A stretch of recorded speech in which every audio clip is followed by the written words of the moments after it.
buenas. Hola, buenos días. Bueno, bienvenidos a la Countex. Me ha tocado ser moderadora, no lo sabía, así que lo intentaremos hacer lo mejor posible. Bueno, primero, gracias por atender a esta mesa en la que estamos aquí sentados varios profesionales del mundo de la tecnología, del mundo de la banca, del mundo de los agregadores de datos, como se informa. Tenemos a mi derecha, uy, se escucha así, vale. Manuel Rodríguez, que es el director en el área de servicios operativos de Abanca y director de la cátedra AECA Banca. También tenemos a Carlos Fernández, CTO de Informa, que nos va a contar aquí antes del viaje en Informa de la digitalización. Y en mi caso, bueno, yo soy María Mora, soy directora de operaciones en Fujitsu y además, bueno, pertenezco al grupo de información integrada de AECA, pertenezco a la ponencia de hace mucho tiempo.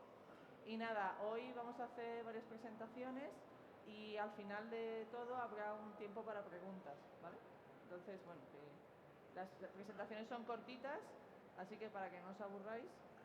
Y nada, contaremos diversos aspectos, desde la parte tecnológica, la parte más aplicada, hasta incluso el viaje de la digitalización dentro de compañías, ¿vale? Bueno, yo he querido, en mi caso, centrar un poco la presentación en el journey que llevamos con la inteligencia artificial, ¿vale? Yo llevo varios años ya trabajando en temas de inteligencia artificial y precisamente una de las cosas que me está impactando es el cambio rápido que estamos sufriendo en los últimos años. Estamos pasando de hacer algoritmos muy dedicados para solucionar problemas muy concretos, por ejemplo, la predicción del fraude de una compañía, ¿vale? Entrenando esos algoritmos con datos muy concretos y haciendo un trabajo muy de un dominio específico para dar solución a un problema. A lo que últimamente sí que todo el mundo está hablando de una inteligencia artificial más general, esto del ChatGPT, algo que no ha sido entrenado concreto con un dominio específico para solucionar un problema, sino algo que yo le hago una pregunta a cualquiera y me responde de una manera bastante bien y eficiente, ¿vale? Si nos ponemos a pensar un poco en el lugar en donde estamos a nivel empresarial, todavía no hemos llegado a esto completo, ¿vale? Porque está muy bien el ChatGPT, pero llevarlo en tu día a día en un problema concreto tuyo no puede utilizar, hay que customizar este tipo de herramientas. Entonces, nos sentamos en el punto intermedio, ¿vale? Ahí es donde nos estamos sentando ahora mismo, pero me queda muy claro que un poco la dirección que vamos a llegar es a hacer una inteligencia artificial generativa en procesos de negocio y trabajo que estamos desarrollando en el día a día, ¿vale? Un poco para que veáis conmigo la dirección a donde vamos. Y aquí he puesto lo del super AI, algo que supera la condición humana. Esto es lo que nos da más miedo, ¿no? Es esa tercera inteligencia artificial que pensamos siempre en un Robocop, en un Terminator, algo que nos va a sustituir, pero que nos va a sustituir que es mucho más avanzado que nosotros y no lo podríamos controlar, ¿vale?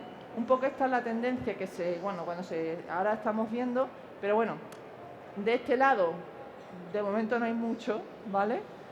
Y el primero es el que está mucho más asentado en el día a día de las compañías, y el segundo, para que lo veas así, es la dirección hacia donde vamos yendo. He querido hacer en esta presentación unas pinceladas a las directivas. Bien, habéis visto los 3 pasos, ¿no? El camino a los 3 pasos que parece que va. Bien, ¿qué ha pasado? Ha habido casos de uso, como os pongo un ejemplo, en Reino Unido, utilizan un sistema automático de inteligencia artificial para dar visados. Resulta que a lo largo del tiempo, durante 5 años, se dieron cuenta que ese algoritmo empezaba a discriminar por razas y dijeron, ostras, el algoritmo es racista. Y claro, ¿qué pasó? Dijeron, mira, esto no puede pasar, no podemos tener algoritmos que son importantes en determinados procesos de selección o de dar visados, como en este caso, y que ocurra casos como estos. Digamos que faltaba ética, que faltaba un montón de cosas. Estos fueron de los motivos, no es el único caso, ya ha habido algoritmos de selección de personal que pasaba lo mismo, discriminaba a las mujeres y daba pues mayor peso a los hombres a la hora de la selección de candidaturas, por ejemplo, ¿no? Por motivos como este, en el caso de la Unión Europea ha pensado en realizar una serie de directivas para que regule el uso de la inteligencia artificial.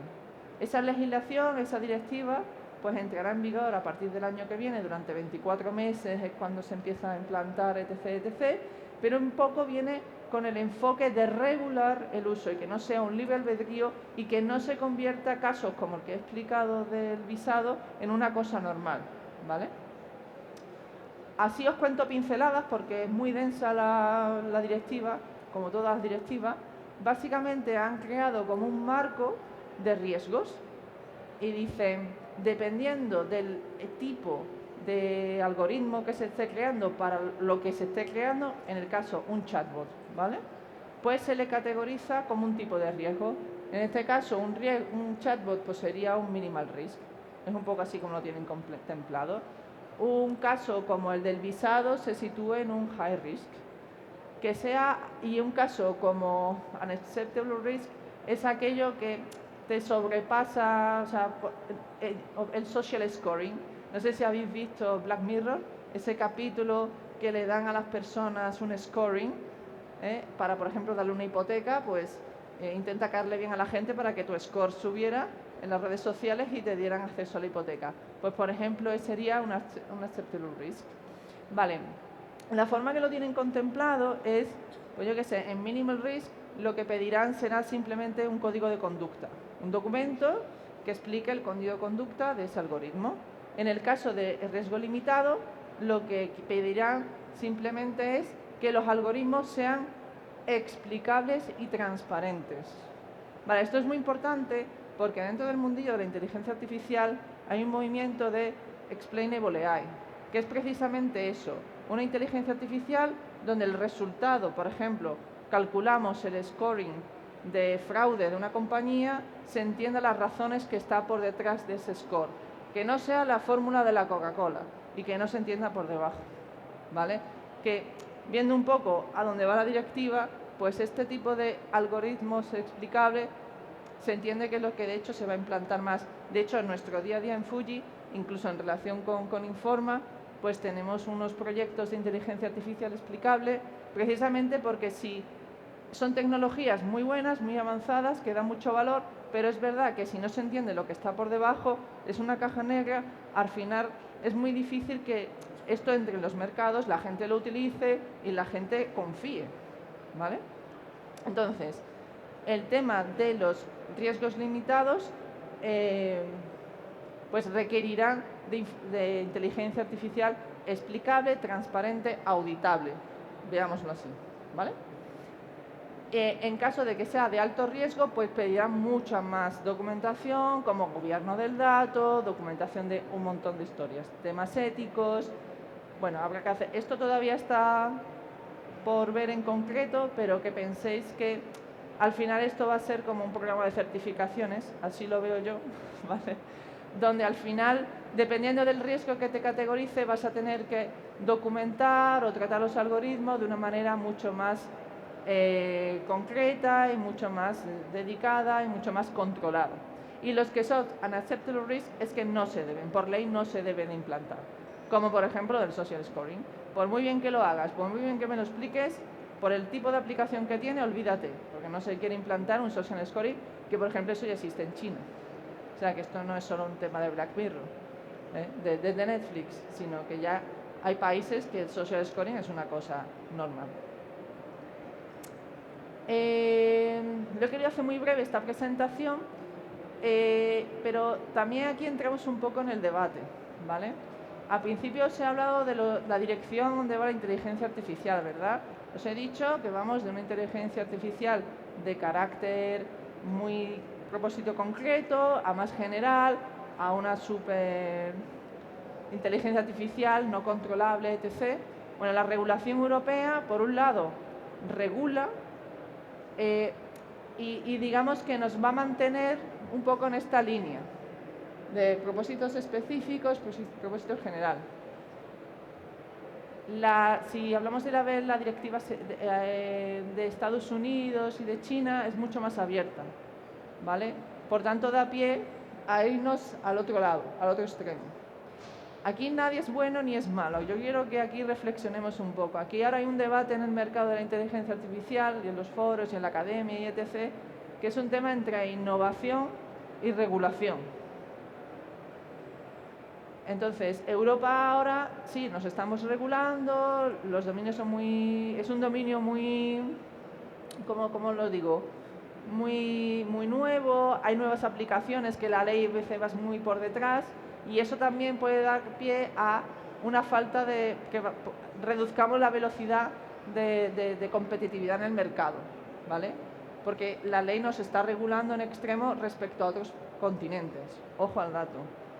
Que ojo, que ni todo es bueno ni todo es malo, ni todo es blanco ni todo es negro, pero quiero que entendáis que un poco la línea va por así y hay que entender la balanza que se debe de hacer entre ambos. Eso es un debate continuo que se está dando incluso en la Unión Europea, en la Comisión, haciendo estas regulaciones y no se sabe muy bien en 10 años o 5 años al final esto en la competitividad de los mercados cómo va a surgir, ¿vale? Yo os quería hoy contar un poco de manera genérica, digamos, la línea de la inteligencia artificial, hacia dónde va, las directivas, que es un poco la que están moviendo el viaje de un continente y otro, y lo que nos espera en los 5 años es muy interesante para ver cómo esas 3 líneas, en donde cada continente se irá situando, ¿vale?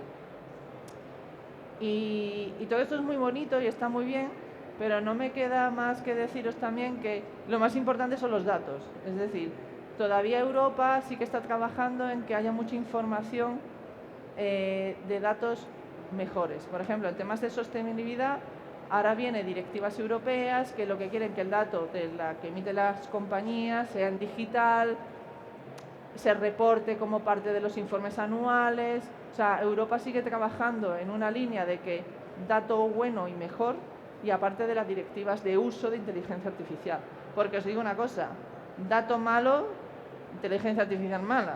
O sea, hay una imagen que sí dice de garbage in, garbage out. O sea, eso es así, ¿vale? Entonces, los datos todavía queda un recorrido bueno por hacer, pero bueno, ahí a nivel de directivas, de hecho, se está imponiendo que los datos vengan mejores y más en cantidad.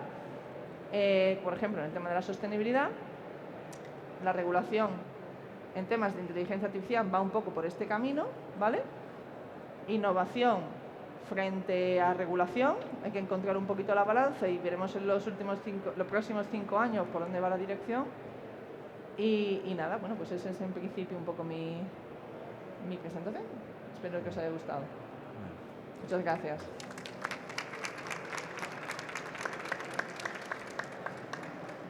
Si queréis hacemos todas las presentaciones y después hacemos preguntas, ¿vale? Para no parar.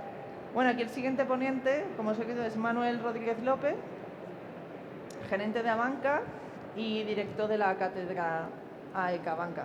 Así que... Muchas gracias.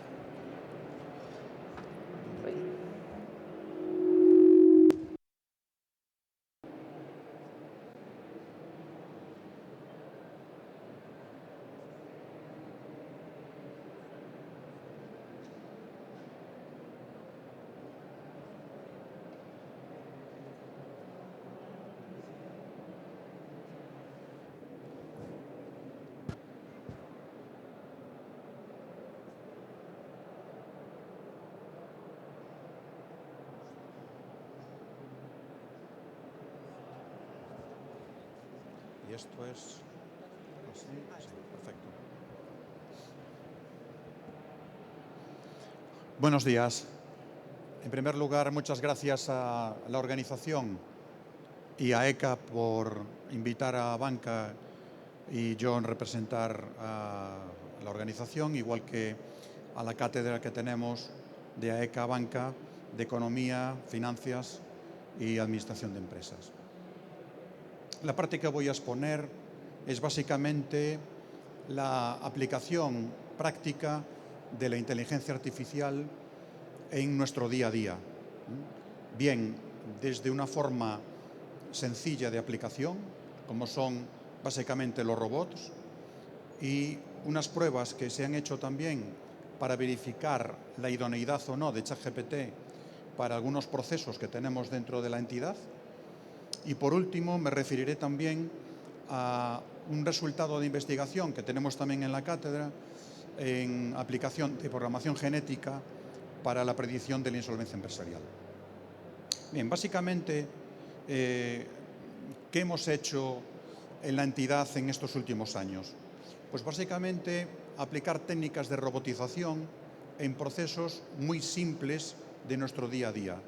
Básicamente en operaciones de back office o de interacción con la red comercial, pero procesos muy simples que se podían hacer básicamente en las aplicaciones, pero que integrar en las aplicaciones implica desarrollos, diseños más o menos complejos de adaptación, y en cambio la aplicación de la robotización es muy simple, es muy sencilla.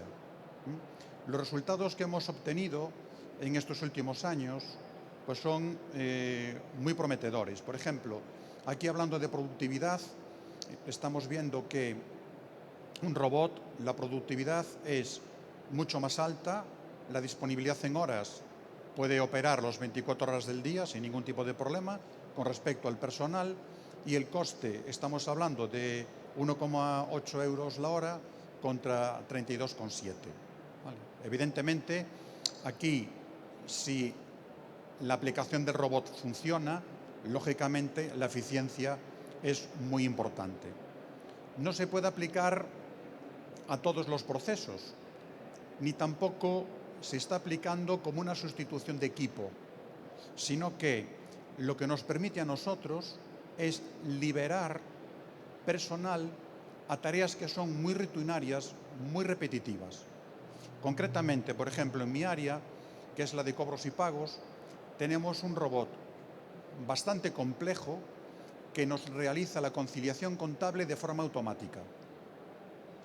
Entonces, claro, este proceso que llevaba bastantes horas al personal, más de una persona, pues esto lo que hace es, primero, no se equivoca, ¿vale? Porque una vez que está definido dónde tienes que buscar el dato, dónde tienes que conciliarlo, etcétera, etcétera, el resultado de cuadre lo hace automático. Por lo tanto, el profesional lo que hace ahora es verificar, controlar que el proceso ha ido según lo previsto, ¿vale? Si hay algún descuadre, algún fallo, es en donde empezamos a mirar qué es lo que ha ocurrido, ¿de acuerdo? Por lo tanto, el funcionamiento es muy eficiente, ¿vale? Nos permite liberar muchas horas de trabajo, ¿vale? Además de una forma mucho más rápida. Aquí, como estamos comentando, la gran fortaleza de este proceso es combinar las capacidades humanas con la capacidad de los procesos de robotización. Hay una oficina que es la que coordina en el banco todo este tipo de procesos de robotización, pero lo hace a un nivel, un alto nivel, no entra en el detalle. El que entra en el detalle es cada área concreta que identifica cuáles son los procesos susceptibles de poderlo robotizar, ¿vale?, para implementarlos. Y tenemos lo que es la oficina de robotización como apoyo tecnológico para casos de actualización de software, ¿vale?, asesoramiento para casos de soluciones mucho más complejas, ¿vale?, pero los que hacen esta automatización de procesos es el propio personal del banco asignado a las áreas, que son los que mejor conocen su rutina de día a día y son los que identifican los procesos que se pueden robotizar. Los casos que tenemos aquí, por ejemplo, los casos que tenemos aquí, o dónde estamos nosotros en grado de madurez. Bueno, pues estamos en un grado de madurez de 2,5, que estamos pasando por encima como os ponemos aquí, de los procesos de robotización. Ya estamos entrando en una fase de Machine Learning que, digamos, sería ya otro escenario, digamos, de más complejo de lo que es la inteligencia generativa, ¿vale? Lo que quiero también advertir es que la robotización en sí misma es como un medio, un tránsito que realmente donde debe de fortalecer todos estos procesos debe ser sobre la base de las aplicaciones, ¿eh? Porque si estamos robotizando toda una organización, ¿vale?, el problema que podemos tener es que las aplicaciones, ¿vale?, van quedando más relajadas o más en desfase con respecto a las necesidades reales que tenemos en el día a día. Digamos que la robotización lo que nos permite es anticiparnos al time to market para poder ser mucho más eficientes y adaptarnos más rápidamente a cualquier tipo de cambio que pueda haber. Porque aquí buscamos dos objetivos. Uno, lo que es la eficiencia, y otro, lo que es la adaptación, porque nosotros, como sabéis, somos un sector muy regulado de grandes cambios que siempre tenemos que estar con adaptaciones en nuestros procesos de atención a la clientela o incluso innovación financiera, no solamente ya por cuestiones estrictamente de regulación. Los resultados que hemos alcanzado aquí durante estos años, bueno, los podéis ver, son bastante interesantes porque llegamos a casi 900.000 horas de trabajo liberadas, ¿vale? Y una ratio de eficiencia importante. Tenemos más de 600.000 procesos robotizados, ¿vale?, y con una volumetría de casi 28 millones de procesos. Esto en toda la organización. Por ejemplo, en el caso que yo soy responsable en el área de cobros y pagos, pues debemos de tener en este momento pues como unos 9 procesos de robotización y algunos que estamos identificando para poner en marcha. Muchas veces, en una organización tan grande como es la nuestra, bueno, pues adaptarnos en las aplicaciones en tiempo y forma, pues requiere un proceso que tratamos que sea cada vez más corto. Entonces, la forma de acortar esos plazos y liberar tiempo, porque cada vez es más necesario, recurrimos también a lo que es la robotización. Y esto pues, nos está dando unos resultados francamente prometedores. Y nos permite dedicar al personal mucho más a tareas de gestión, mucho más a tareas de creación, mucho más a tareas de innovación.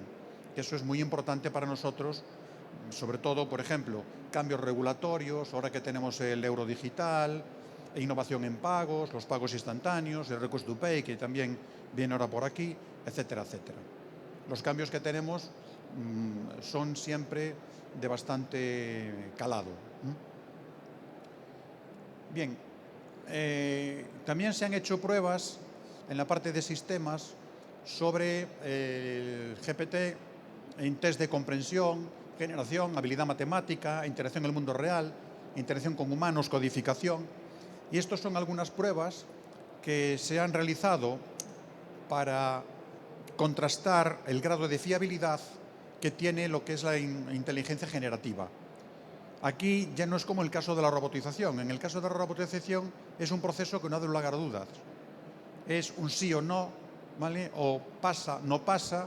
Son cosas muy simples, aunque puedan ser procesos complejos, como puede ser una conciliación bancaria, ¿vale?, pero que no da lugar a duda, no da lugar a interpretación del humano. En estos casos que voy a exponer ahora sí hay una interpretación. Y aquí, de aplicarlo, tenemos que saber muy bien el grado de fiabilidad que puede proporcionar esta herramienta. Porque si tenemos que estar supervisando todos los resultados, lógicamente la eficiencia que tratamos de obtener no se obtendría. ¿Vale? Entonces aquí, por ejemplo, bueno, con información que se convierte en textos interpretables, bueno, pues aquí tengo, por ejemplo, lo que es una escritura de un apoderamiento. Los datos son ficticios, pero es lo que podía ser una escritura real. Esto a nosotros nos lleva mucho tiempo, porque cada vez que hay cualquier cambio de apoderamiento de una empresa o de un particular que también tiene poderes, etcétera, pues hay que interpretarlos. Entonces, los letrados tienen que leer toda la escritura e identificar las características de ese apoderamiento, si puede realizar determinadas operaciones o tiene permisos para contratar, etcétera, etcétera. Bien, el caso es que se transforma en este texto, ¿vale? Y lo que se le pregunta es que devuelva las personas con sus DNIs que aparecen en la escritura y qué tipo de poderes o apoderamiento tienen. Este es el resultado que se ha obtenido, ¿vale? Y el resultado es correcto. Entonces, esto es un proceso que se podía, de alguna manera, implementar y automatizar, porque el patrón de los apoderamientos suele ser bastante común en todos los casos, ¿vale? Aquí, por ejemplo, también se trata de dar una respuesta a un cliente que está muy enfadado porque se le cobran comisiones. Entonces, se le pregunta que forme un diálogo entre el cliente y el profesional para que le responda a los requerimientos que el cliente le demanda. Está enfadado porque se le cobran comisiones y que no está de acuerdo, etcétera, ¿no? Bueno, pues aquí hay un diálogo en donde lo que se responde es correcto. Es como le respondería básicamente un propio empleado de la entidad. En este caso, por ejemplo, se le pide que nos devuelva el número más pequeño de 5 cifras sin usar el 0 y que nunca sean dígitos consecutivos, etcétera. La primera respuesta, ¿vale?, tal como está planteada, no es correcta. Se replantea la pregunta, ¿vale?, que es casi igual a la primera, y en el segundo caso sí es correcta. Por lo tanto, aquí estamos viendo que sería un caso de una fiabilidad un tanto limitada. Por lo tanto, estos son casos que había que entrenar mucho para llegar a un nivel de fiabilidad para poderlo implantar, ¿vale? Otro caso, por ejemplo, aquí, ¿quién es el primer ministro de Reino Unido en este momento? Pues da una respuesta del ministro que era en el año 21, porque ChatGPT está entrenado hasta el 2022 o una cosa así. Vale. Entonces, la respuesta es errónea. Se le dice que la respuesta es errónea, ¿vale? Dice que efectivamente tienes razón, que la respuesta es incorrecta, pero cuando vuelva a responder la misma respuesta que dio anteriormente, porque no la tiene en su esquema de datos actualizados. Por lo tanto, esto es un caso también muy significativo que vemos en donde puede fallar lo que es la inteligencia artificial, ¿vale? Aquí, por ejemplo, es un caso inventado de un escanchimpalo, que es algo que no existe, como si fuera una herramienta o un objeto, ¿vale? Y se le dice que hay dos personas, que Juan está enfadado con Pedro porque no le su escanchimpalo. Entonces, no sabe lo que es un escanchimpalo, porque realmente no existe. Pero en cambio lo que da es una respuesta coherente a ese posible enfado que tienen estas dos personas por este objeto. Con lo cual, aquí la respuesta es correcta, ¿vale? Aquí también se testó para hacer una macro de Excel, y la respuesta que dio, pues la tenemos aquí a la izquierda, y se le pide además que explique cómo es esta macro, qué características tiene, y explica el caso anterior paso a paso. Esto es muy importante porque a los efectos de programación, de desarrollo de aplicaciones, los informáticos pueden utilizar esta herramienta no como sustituto de su capacitación, sino como un apoyo para tener mucha más eficiencia en el desarrollo de lenguaje, de programación. ¿Vale? Bien, y ya por último, quería exponer también un trabajo de aplicación de la inteligencia artificial, que esto lo hemos hecho en la cátedra ECA Banca y en la Universidad de La Coruña, que es en donde también soy docente, y hemos aplicado programación genética. La programación genética es una programación o una parte de la inteligencia artificial que es más reciente, ¿vale?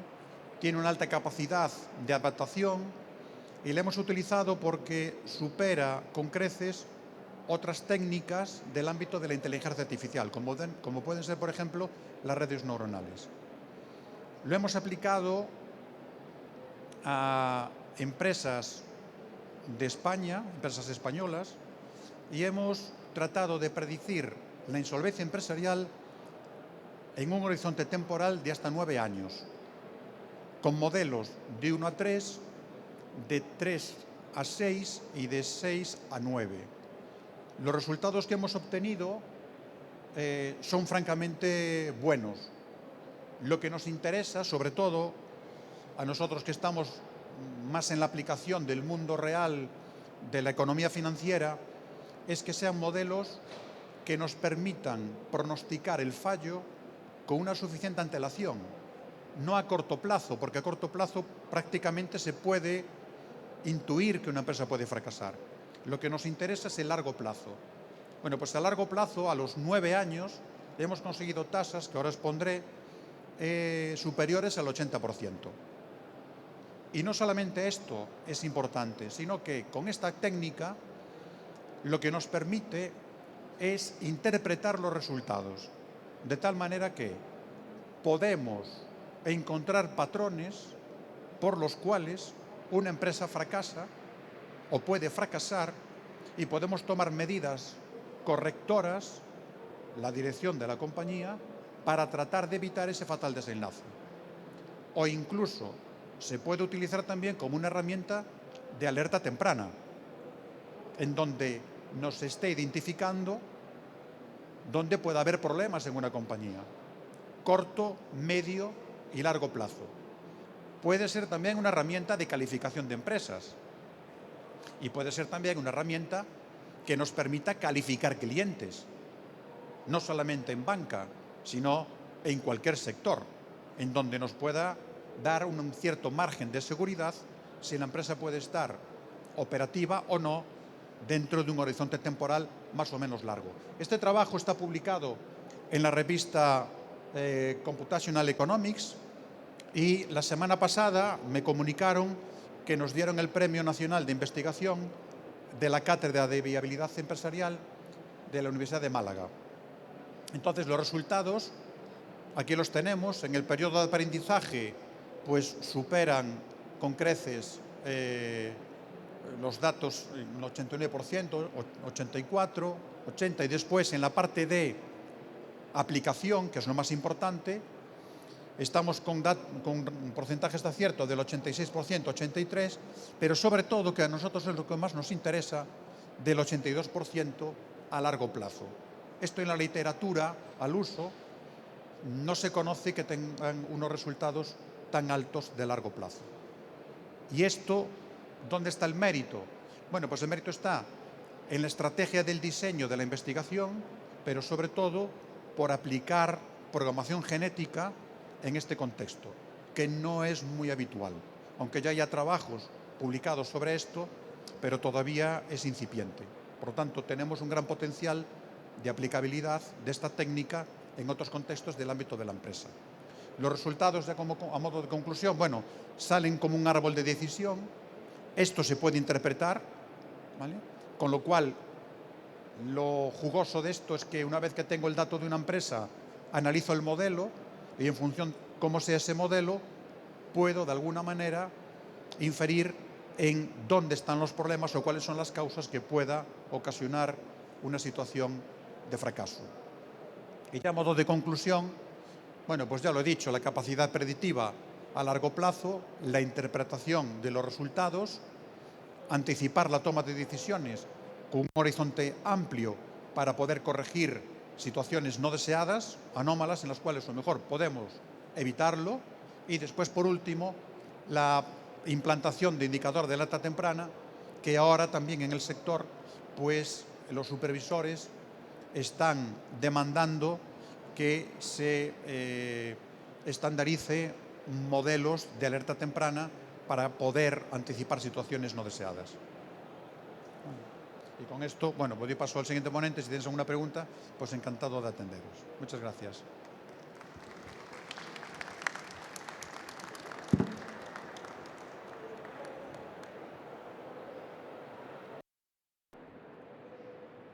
Joder, Manuel, si hubiera sabido que ibas a hablar de esto, cambiaba mi presentación y me ponía a hablar de todo lo que es la inteligencia artificial generativa y todo lo... No, yo no tengo presentación, yo vengo a palo seco. Bueno, mi nombre es Carlos Francino, yo soy el director general técnico, o CTO, que se llama ahora en las nuevas terminologías, de Informa. Para aquellos que no lo conozcáis, pues Informa es una empresa que vende información sobre empresas, así que tenemos una base de datos muy grande, con unos requisitos de información enormes, etcétera. Cuando vi un poco el título de lo que venía ahí, que era Big Data, inteligencia artificial, implicaciones es un poco de impacto profesional, me acordé de un par de veces que conté un poco nuestra historia de nuestra transformación digital. Porque claro, siendo una compañía tan grande, pues nuestra transformación digital pues ha ido por bastantes etapas. Y luego gente que me daba un poco de feedback sobre lo que había contado, me venían y me decían: oye, me ha servido lo que has contado porque alguno de los momentos en que vosotros habéis pasado, esa etapa estamos nosotros, y lo que nos has dicho nos ha servido un poco de inspiración o de saber un poco por dónde estaba. Como tengo poco tiempo, la historia empieza hace 10 años, pues la haré muy corta, pero si alguien tiene algún tipo de interés sobre alguna de las etapas que os cuento, pues vamos, luego tomando un café, me preguntáis todo lo que queráis. La historia empieza ya por finales del 2013, yo era una persona tranquila y feliz. Acabábamos de terminar todo nuestro proyecto de implantación de Oracle y tenía todo niquelado, todos los servicios funcionando, todo colocado y tal. Y llegó el director comercial, el puñetero de él, y me dijo: Carlos, hemos decidido que vamos a poner la vigilancia de empresas gratuita. Nosotros cargamos unos 120.000, 130.000 datos diarios para empresas y tenemos como 8.000 clientes, y cuando tú pones una vigilancia gratuita significa que hay clientes interesados en cambios sobre empresas. Hicimos el desarrollo y se tiraba el proyecto para entregar la vigilancia gratuita más de 24 horas. Y decías, pues si esta es la vigilancia diaria y el proceso de generación de la vigilancia tarda más de un día, la hemos liado. Y ahí es donde apareció por primera vez en mi vida el lago de datos. ¿Quién no tiene un lago de datos hoy en día? ¿Quién no ha vivido en un lago de datos? Bueno, pues nosotros empezamos ahí con eso. El proceso de creación de un lago de datos es un proceso de transformación técnica donde empiezas a utilizar un conjunto de herramientas que, y este aspecto es esencial, te permite o hacer productos diferentes o hacer preguntas diferentes a todo el conjunto de informaciones que tú tienes. Y el proceso de hacer preguntas diferentes es el clave en todo lo que os voy a contar a lo largo de todo este viaje. Todo el proceso de transformación digital lo que te permite es hacer preguntas diferentes a los datos.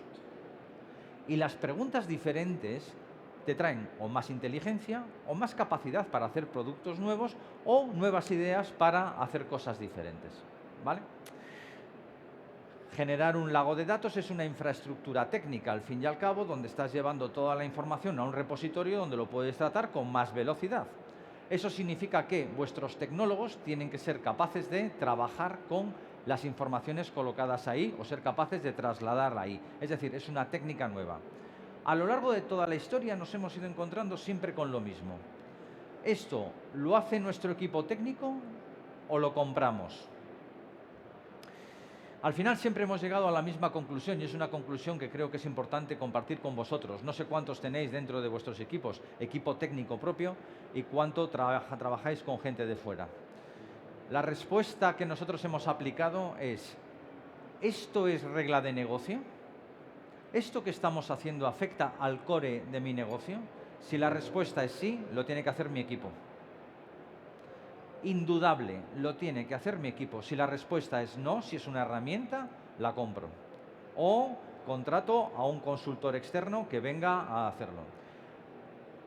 La segunda cuestión, ¿está mi equipo preparado para la transformación? La respuesta siempre es la misma: no. Tu equipo no está nunca preparado para el siguiente paso. Y esto solo se resuelve con formación y con aceptación del cambio. Los managers de las empresas, nosotros hemos tenido que hacer esto, tienen que ser conscientes de que estamos viviendo un mundo de cambios constantes y continuos y que el equipo técnico no está preparado para ello. Puedes tratar de conseguir el talento fuera, pero el talento fuera que vayáis a incorporar tiene dos problemas. Primero, es escaso. Nos pegamos todos por los mismos. Segundo, no conocen tu negocio. Cuando incorporas a alguien de fuera, lo primero que le tienes que enseñar es, primero, averiguar si es tan bueno como dice en el currículum. Que no, normalmente no lo son. Si has sido tú capaz de encontrarlo y no IBM, es que tú estás cogiendo al malo de la clase. Y segundo, tú les empiezas a enseñar cómo es tu negocio y para cuando ya saben lo que es tu negocio y saben la herramienta, probablemente ya venga IBM y te diga IBM, digo IBM, digo como hay varias empresas, venga y diga, ven aquí guapo que te voy a pagar el doble, ¿vale? Entonces, siempre al final es lo mismo, es explicar a tus chicos, a tu departamento técnico, oye, tienes que aprender esto y motivarlos para hacerlo. Bueno, pues nosotros pasamos por esto. Pasamos por un lago de datos, pasamos por una transformación de toda la infraestructura técnica de que estaba en casa a una nube híbrida. Y el término se las trae, y el proyecto se las trae, y las dificultades se las trae porque es un cambio de arquitectura técnica, con lo cual eso es una cosa muy complicada. Eso ya sé que es muy cuestión nuestra. Y empezó la maravillosa inteligencia artificial, Manuel. Madre de Dios, la inteligencia artificial. Bueno, sobre la inteligencia artificial os diré un par de reflexiones. No hay dos inteligencias artificiales iguales. Los perfiles del equipo son diferentes. No es lo mismo hacer un esfuerzo de robotización que un modelo predictivo, que un sistema para trabajar con prompts de inteligencia artificial generativa. Los perfiles son distintos, los procesos en los que se tienen que aplicar son distintos, las respuestas que estás buscando a tus preguntas son distintas y las expectativas son distintas. Es decir, que cuando vayáis a trabajar con un proyecto de inteligencia artificial, que hay que hacerlo, las cifras de Manuel son muy chulas y son muy paradigmáticas de qué es lo que está sucediendo, porque al fin y al cabo la inteligencia artificial es un sistema que sustituye partes del comportamiento humano dentro de un proceso, tan simple como eso, ¿vale? Bueno, pues no es lo mismo un sistema que sustituya por completo en una parte del proceso al ser humano que un sistema de copiloto. Un sistema de copiloto es que te da una sugerencia y entonces el usuario, a partir de la sugerencia, toma algún tipo de determinación. No es lo mismo. Y no es lo mismo un sistema que te hace un modelo de predicción. Tampoco es lo mismo. Y los skills, la manera de trabajar y la manera de afrontarlo es completamente diferente. Bueno, pues trabajar con inteligencia artificial nos ha obligado a aprender matemáticas fundamentalmente, a aprender algorítmica. Pero ¿sabéis lo más complicado al final de todo lo que ha sido? El siguiente proyecto, y es el proyecto más caro en el que estamos trabajando. Y es el proyecto del gobierno del dato. Antes lo ha mencionado María por ahí de pasadas. ¿Qué es el gobierno del dato?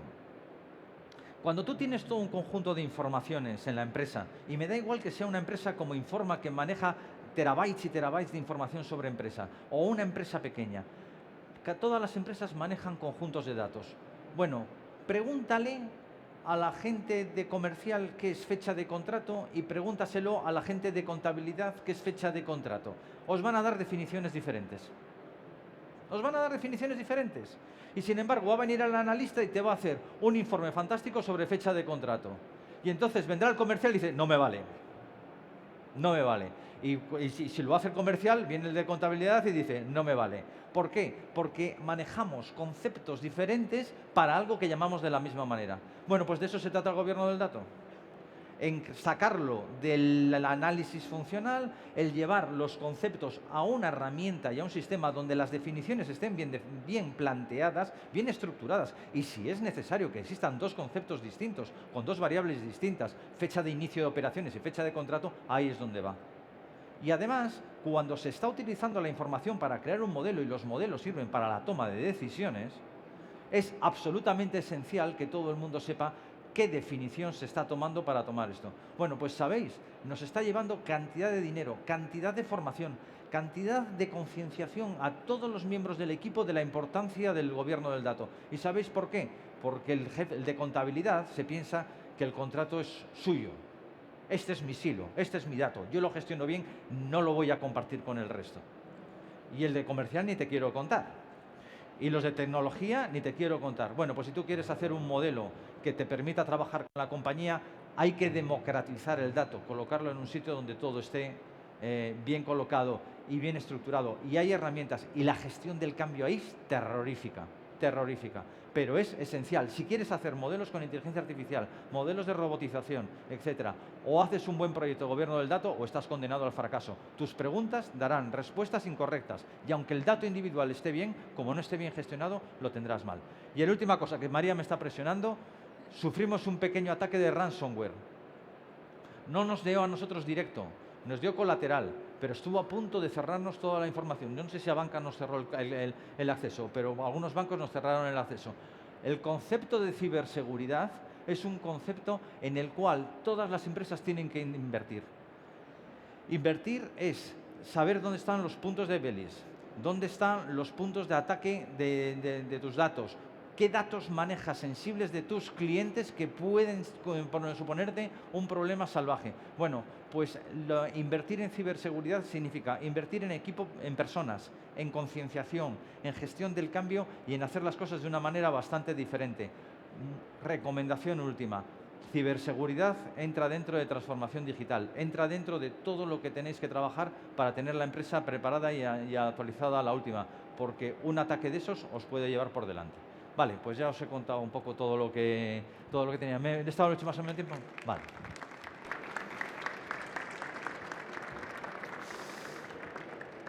Muchas gracias, Carlos. Nos hemos pasado en tiempo. Vamos a hacer 2 preguntas, ¿vale? ¿Podéis levantar la mano? ¿Quién quiere hablar? ¿Quién quiere preguntar? Adelante. Sí. Cuando hablaste del tema de que si por dónde iban los chinos, los americanos, los europeos, para mí Internet no tiene fronteras. Yo estoy en una nube, en un país, y accedo a un dato que está en otro sitio. No entiendo entonces cómo van a poder controlar o cómo va a predominar una manera de verlo sobre otra cuando realmente no le veo la frontera. Es una buena reflexión. Esto no es nuevo, verás. Ya hay leyes de protección de datos que, de hecho, aunque como tú dices, los datos están democratizados por todo el mundo, hay bastante control local a nivel de regulación. Es un poco la línea en la misma que se sigue en la inteligencia artificial, pero en vez de en el dato, es en el tipo de aplicación que se va a tener. Si ahora, por ejemplo, un sector público, un Banco de España, quiere hacer un algoritmo para la detección de fraude, tendrá que pasar, por ejemplo, por toda esa documentación, por toda esa legislación, antes de ejecutar ese proyecto. Es un poco la línea en donde va. Entonces, yo te digo, no es nuevo. Si te vas a la ley de la protección de datos, que es un poco la antesala a las leyes estas a nivel europeo, un poco la línea va por ahí, pero es una muy buena reflexión. ¿Una segunda pregunta? Antes en la charla se distinguió 2 procesos o 3 procesos. El primero, que estábamos, por el que vamos, el próximo que estamos empezando y el último, que es el más alto, que nos va a superar. No es posible que si no se le ponen medios a medio largo plazo, la creatividad del ser humano se va perdiendo. Hombre, yo siempre pienso que el ser humano no se puede sustituir, porque nosotros tenemos sentimientos, tenemos emociones. Eso es algo que una máquina nunca podrá llegar a tener. Yo creo que, al fin y al cabo, esto es como la nueva revolución industrial. Son nuevas herramientas que van a ayudar a procesos que hasta ahora eran muy laboriosas y nos tendremos que centrar en otro tipo de tareas mucho más, donde estos procesos nos ayuden y podemos potenciar las cosas que antes no teníamos ni tiempo ni las capacidades. Entonces, siempre en la historia ha pasado esto. Antes eran las máquinas, las máquinas que han reemplazado los sistemas de producción y ahora están medio automatizados, eso fue una revolución. Pues ahora es lo mismo, pero sustituir al ser humano así, pensemos que tenemos sentimientos, tenemos emociones. Perder la creatividad humana quizás nos potencia, a lo mejor. Es saber también utilizar ese tipo de herramientas, que es donde creo que está el reto y donde está la oportunidad, ¿vale? Y cualquier otra pregunta que hagáis, nos las tenéis que hacer ya en el back, porque nos echan, básicamente. Os agradezco y agradezco a los ponentes aquí sentados su presencia y sus exposiciones. Y nada, disfrutad del evento. Muchas gracias. Gracias a todos. Adiós.